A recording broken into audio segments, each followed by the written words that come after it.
Here's a guide for desert ruins. I don't really know what intro I should make, so I just get to the point. So this box is pretty annoying to cut, and the best method I could think of for this jump is to do it diagonally. On this chest, when you get close to it, immediately switch from D to A. This prevents your character from climbing to the right for a split second, which can save time. For this jump, you can look at the grass decoration and start going forward right behind this point and then jump late. For this cut, you shouldn't do it so far. You can follow this pillar thingy on your point of view or just don't cut it. After you slide under this barrier, immediately jump because, I don't know. For this jump, try to jump at the edge of this corner because that's where you go. When you do this turn, try to turn your screen immediately and react quick to this jump or else wait for about 0.4 seconds. To jump from this platform to this wall jump, try to use the point of this rock as some sort of jump indicator, and when you take this wall jump, try to go straight to save a few milliseconds. For this jump, you can also just jump at the edge of the corner. So this wrap is quite a troublemaker. Doing this sideways can get you pushed by some random wall and make you fall. So instead of my old sideways strategy, go in first person, jump and turn your screen to the left, then while you're falling, turn your screen to the right. After that, while you're still in first person, jump at the edge of this plank diagonally to this box. Before this button, just jump sideways, but immediately after pressing this button, switch from A to W while turning your screen to your 90 degrees counterclockwise and turning shift lock off if you want to. Also for this jump, you can look at the rock's point to indicate where you should start going forward, like the grass decoration at the beginning. For this jump to the truss, jump diagonally, then turn your screen to the truss and hold space on this truss diagonally. Make sure to jump late here or else you go too high and jump over this plank. At this series of jumps, I like to do it all diagonally to get ready for this wall jump, but you can also do it however you like. To jump from this box to pressing the button, use the edge of this decoration thing as a jump indicator, like the rock decoration or the wall jump.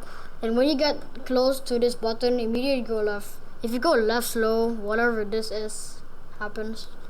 This can waste a few milliseconds of your time, and I also recommend to go left with shift lock turn off. After this zip line, I like to go to this plank diagonally because it will get me ready for this truss after this jump without having to turn my camera up. When you're getting high on this truss, I cannot find another way to word it, immediately start holding A while holding W. For this button, jump sideways to the right a little bit, then immediately go right to save some time. For this wrap, jump here a little bit, then immediately start holding D while holding W. Then when you land, immediately switch from holding W and D to holding W and A while turning your screen a little bit to the left. For this button, jump to the corner of this box, then when you land, jump sideways to this button, and after holding the D key for about quarter second, immediately hold W and turn your screen a little bit to the left. Now we're at this tower. After this jump, when you land on this platform, immediately turn to this platform and jump. When you're high on this truss, I still have no other way to word it, immediately turn your screen to the left. Immediately after sliding under the slide barrier, jump to the left to corner cut. I don't really have a tip for this part. You basically just jump sideways left and right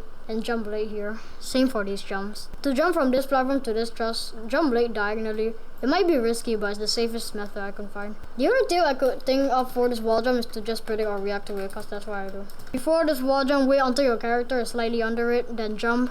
Wait until you can reach the wall jump, hold W, wall jump, then turn your screen 180 degrees immediately. Alright, now we're at the bridge, but before that, press this button diagonally and immediately after pressing it, head for the bridge. I also don't really have a tip for this jump, you just gotta predict where it could be. For this wrap, do it sideways while turning your screen to the platform and jump on this box sideways still, then start going forward. For this little straight line, the platform isn't actually this arrow, it's actually this pink thing. For this jump, you just do it diagonally, but then start going to the right to get prepared for this wrap.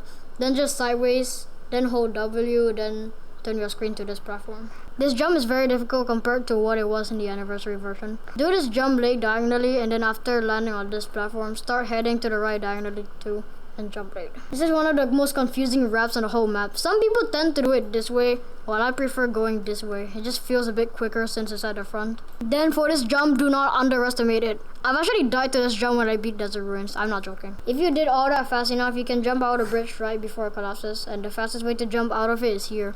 You can also use the decoration for assistance. By the way, the footage shown doesn't show the bridge collapsing because the button wasn't pressed. Now we're past the bridge. Immediately after jumping out of it, you should get ready for this wrap. This square thing can actually block you and you'll most likely fall. For this box to the truss, try using this arrow. There's no arrow because the footage shown is unloaded too. As a jump indicator, reminder to jump late too. On this truss, jump a single time, then air dive and slide. Also do this jump sideways because it's pretty hard. I might want to rush some things at this part because I've been saying the same things a lot now. Do this jump diagonally, do these jumps in a straight line, then do these jumps sideways like this part of the tower. Except for this jump, do it diagonally so I can prepare to do these jumps sideways. After that, immediately turn your screen 90 degrees clockwise. Then for this jump to the wall jump straight for a while, then when you're near the front of the wall jump, turn 180 degrees clockwise slowly, then take this wall jump and hold W and A. When you enter this room, make sure to jump, then slide after a landing. We're at the final stretch. I died to this part 12 times, so I've done everything the same ever since I started practicing this part. Use this line as an indicator of where to jump at, then after a landing on this, jump diagonally to the left, and on this platform, jump to the right diagonally. Normally at this part, you cannot really see this platform because it's slightly camouflaging with the lava. So I guess you just have to guess where it is. Jump diagonally to this platform, then forward here, and this is where it gets difficult. Jump very late diagonally here, then don't turn your camera a lot yet. Jump straight here, then hug the wall. This is the best way to smoothen the transition to this jump. Speaking of this jump, I don't really know. There's almost no way to explain how this jump works, but the best way I can explain it is jump sideways, then immediately turn your camera to this platform. Do these 2 jumps sideways like you did almost 3 times on this map. Start walking here diagonally, jump to this platform, then switch to forward on this platform. Jump here and jump to the zipline sideways. Immediately after this zipline, don't hold space, but try to predict where you can jump here. First person could be useful. When you jump here, don't turn your camera immediately yet. Wait a few milliseconds because your character can be climbing here. If you see your character running, then start turning your screen at a certain speed. For these jumps, use this yellow thing as another indicator, and while you're jumping, start going diagonal and do this jump diagonally. This second last jump is the second hardest jump in the entire map in my opinion. Do it sideways and try to jump here since it's a little closer. Then for this final jump, just jump at the edge here and also do it in a straight line, then yeah, you beat the ruins. This is a little bit of a lazy video because I don't want to put too much effort on a single guide video, so bye, I guess I bet only 2 of these were useful.